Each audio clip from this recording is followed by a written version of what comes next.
sa asawa lumapit sa aking puso. Bawat salita niya'y tila ba totoo. Sa bawat araw na tayo'y nag-ausap, unti-unti ring nabuksan ang aking pangarap. Balo na ako't takot ng magmahal. Marami ng sugat na ayokong balikan. Kaya sinabi ko, huwag kang maghintay. Wala na akong balak na muling magmahal. Sinabi ko lang yun upang subukin ka, kung hanggang saan ang iyong tiyaga. Kung ang pag-ibig mo'y tunay at tapat, bakit parang madaling kumupas?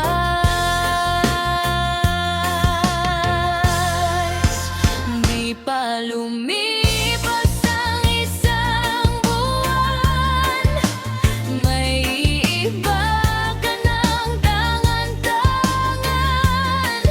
Nasaan na ang mga pangakong binitiwan?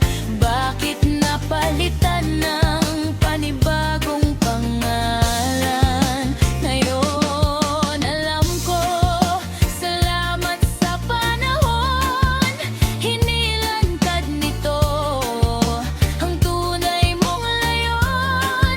Kung tinanggap kita noon sa aking buhay, baka puso ko'y muli na namang namatay. Akala ko ikaw ang sagot sa panalangin, ngunit isa ka lang palang hangin lilipas din. Hindi mo kinayang hintayin ang bukas. Sa unang pagsubok ay agad kang lumihis.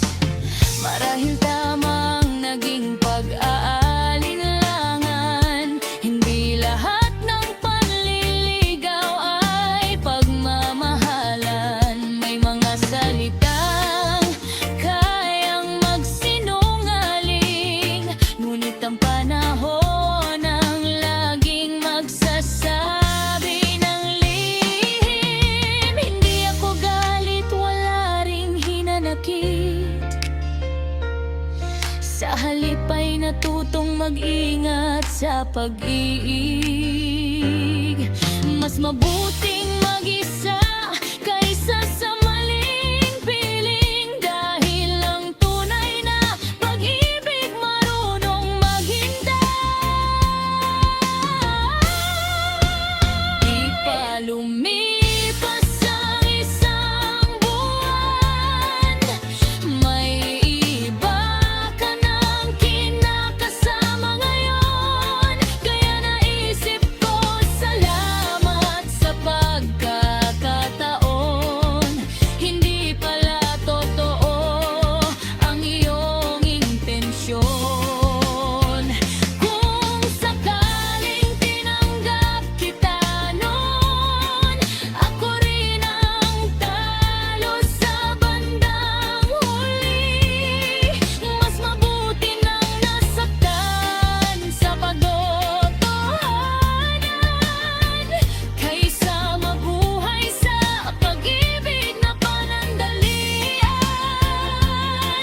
Ang pusong tapat, marunong maghintay. Ang pusong totoo, hindi madaling sumuko. At kung ang pag-ibig ay totoo, no nga talaga.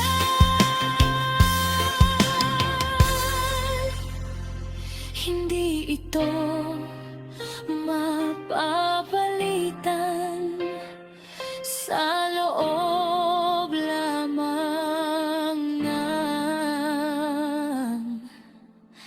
isang buwan.